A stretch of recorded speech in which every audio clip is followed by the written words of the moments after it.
نحمده ونصلي ونسلم على رسوله الكريم اما بعد فاعوذ باللہ من الشیطان الرجیم بسم اللہ الرحمن الرحیم۔ عزیزان محترم، آج کا ہمارا درس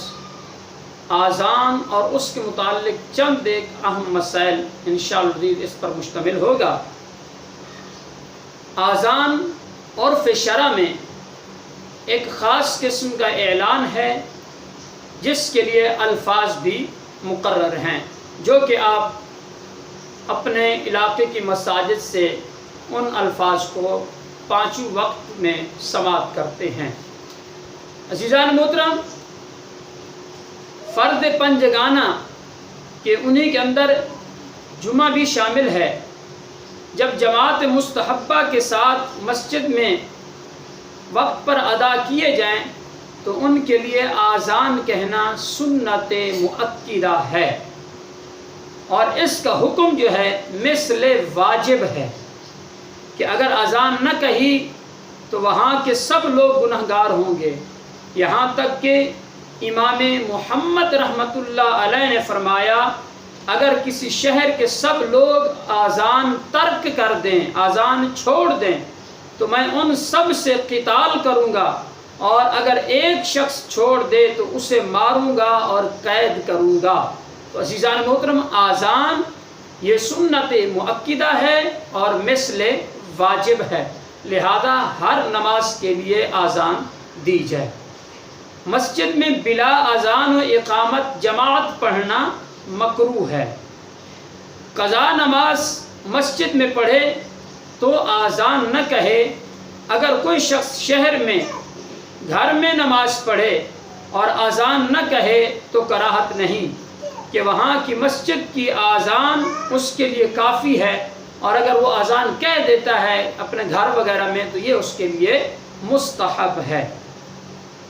گاؤں میں مسجد ہے کہ اس میں آذان و اقامت ہوتی ہے تو وہاں گھر میں نماز پڑھنے والے کا وہی حکم ہے جو شہر میں ہے، اور مسجد نہ ہو تو آذان و اقامت میں اس کا حکم مسافر جیسا ہے، یعنی جہاں اس کا گھر موجود ہے اگر وہاں آذان کی آواز وغیرہ آتی ہے، اب وہ گھر میں نماز وغیرہ پڑھتا ہے تو اس کے لیے اذان دینا ضروری نہیں ہے، اور اگر اس کے گھر تک آواز وغیرہ کہیں سے بھی آذان کی نہیں آتی تو پھر جس طرح ایک مسافر ہے کہ کسی ایسے سفر میں ہو کہ جہاں وہ سفر کر رہا ہو اور وہاں اس نے آذان کی آواز کہیں سے نہ سنی ہو، وہاں آواز نہ پہنچ رہی ہو، تو پھر آذان کہہ کر نماز وہ ادا کرے گا۔ تو اس شخص کے لیے بھی یہی حکم ہے کہ جس کے گھر وغیرہ تک آذان کی آواز وغیرہ نہیں جاتی، اس کے علاقے وغیرہ کے قریب میں کوئی مسجد وغیرہ نہیں ہے، تو پھر وہ گھر میں اذان دے گا۔ اگر آواز وغیرہ آتی ہے تو پھر آذان کہنا ضروری نہیں۔ اسی طرح جماعت بھر کی نماز قضا ہو گئی تو آذان و اقامت سے پڑھیں، اور اکیلا بھی قضا کے لیے اذان و اقامت کہہ سکتا ہے، یعنی یہ اس صورت میں ہے کہ جب ایک پوری جماعت کی، ایک گروہ کی نماز ایک ساتھ قضا ہو جاتی ہے تو اب اگر وہ دہرانا چاہتے ہیں تو ان کے لیے حکم یہ ہے کہ وہ آذان بھی دیں گے اور اقامت بھی کہیں گے۔ اسی طرح وقت ہونے کے بعد اذان کہی جائے، اگر وقت شروع ہونے سے پہلے کہی گئی یا وقت ہونے سے پہلے شروع ہوئی اور ابھی اذان ختم نہیں ہوئی تھی کہ اذان کا وقت آ گیا، تو اس صورت میں بھی اذان کا اعادہ کیا جائے، وہ اذان نہیں ہوگی۔ یعنی مثال کے طور پر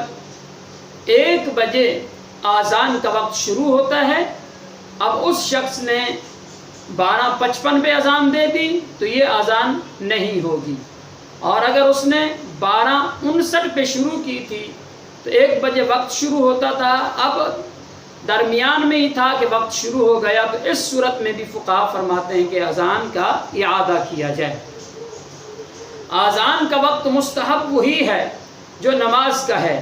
یعنی فجر میں روشنی پھیلنے کے بعد،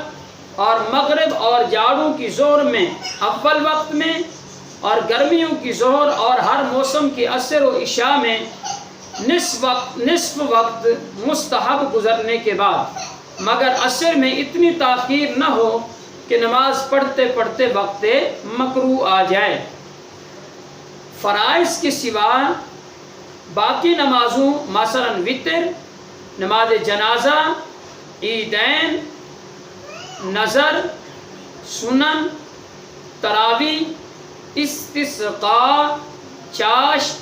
کسوف، خسوف، نوافل، ان میں اذان کی حاجت نہیں ہے اور ان کے لیے اذان دینا ضروری نہیں ہے۔ بچے اور مغموم کے کان میں اور مرگی والے اور غضبناک اور بد مزاج آدمی یا جانور کے کان میں اور لڑائی کی شدت اور آگ کی شدت کے وقت اور میت کو دفن کرنے کے بعد اور جنات کی سرکشی کے وقت اور مسافر کے پیچھے اور جنگل میں جب راستہ بھول جائے اور کوئی بتانے والا نہ ہو تو اس وقت اذان کہنا مستحب ہے، اور وبا کے زمانے میں بھی اذان کہنا مستحب ہے، کہ اس لیے کہ یہ ایک نیک عمل ہے، اور جب اس نیک عمل کو ہم اللہ تبارک و تعالیٰ کے ذکر کو بلند کریں گے تو اللہ پاک ان تمام مصیبتوں سے ہمارے لیے چھٹکارا ہمیں نصیب فرمائے گا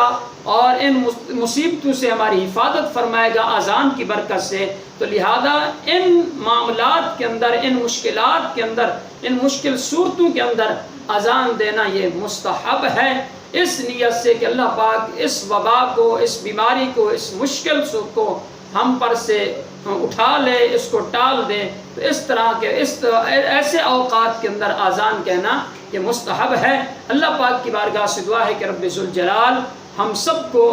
شریعت مطہرہ کے اصولوں پر عمل کرتے ہوئے زندگی بسر کرنے کی توفیق عطا فرمائے۔ آمین وآخر دعوانا ان الحمدللہ رب العالمین۔